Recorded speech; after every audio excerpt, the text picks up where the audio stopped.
la dignité de vous entendre définitivement, de vous entendre, et cette dignité politique, et cette dignité politique de décider carrément d'abandonner le franc CFA et de, bien sûr,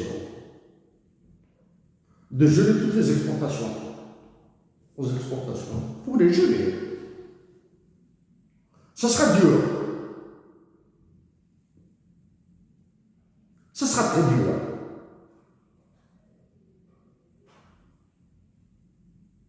Mais si vous réussissez, si les peuples réussissent, vous deviendrez des peuples émancipés.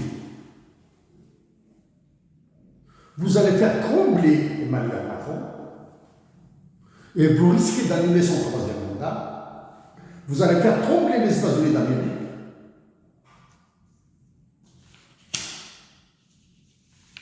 Et vous allez créer de la joie dans vos pays.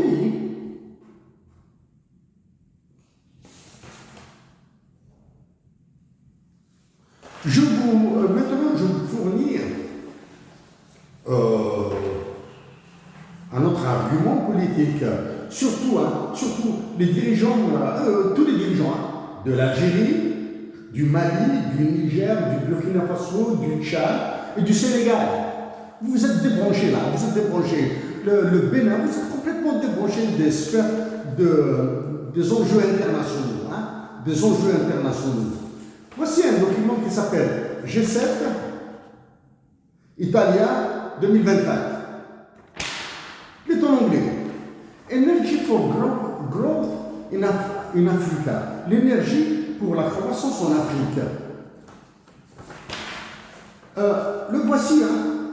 Demandez à vos conseillers, à vos services de documentation de vous l'imprimer, de vous l'expliquer. De vous l'expliquer, parce que le texte d'ici, là, il est banal. Un enfant un lycéen va le comprendre. Mais vous allez, j'essaye de vous expliquer comment se manipule l'interprétation des enjeux réels.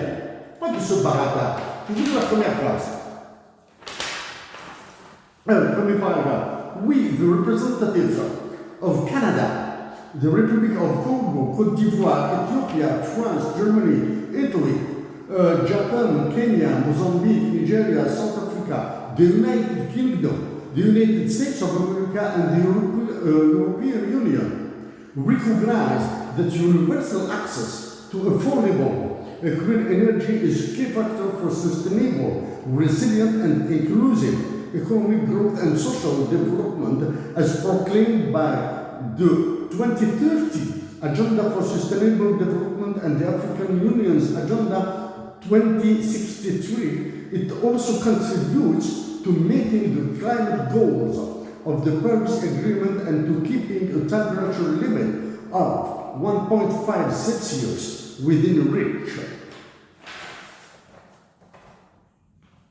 Donc ce document vous parle de l'agenda 2030, c'est-à-dire demain, de l'Afrique. C'est un agenda dont j'ai parlé à plusieurs reprises, agenda 2030,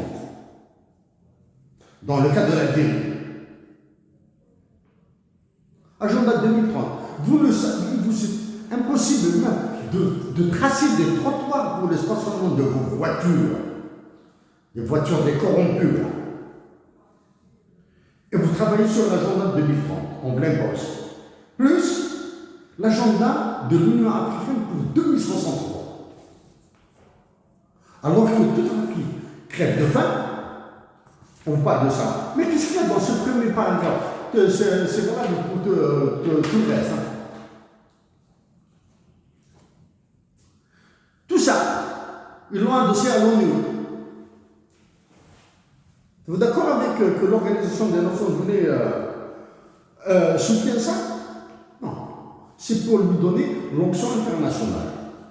C'est-à-dire, ils diront qu'ils ne sont pas un colonialisme. C'est-à-dire, c'est l'ONU qui est devenue une organisation de colonialisme. Ça, je l'ai dit à Antonio Guterres.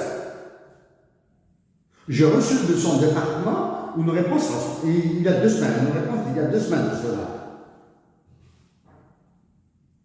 Vous, pays africains, vous qui avez des représentants pistonnés, pantouflés, c'est le gendre, c'est le beau-frère, c'est l'ami de l'ami, c'est un ami qui a payé, etc. Que vous avez envoyé ou vous représentez à l'ONU, à New York. Et pour atteindre, rester dans la limite de la croissance, de l'augmentation de la température de 1,7 selon l'accord de Paris. Dans les pays savants aussi, ils n'ont pas fait ça. Ils vont faire ça. C'est ça. Demandez à vos conseillers de vous le lire.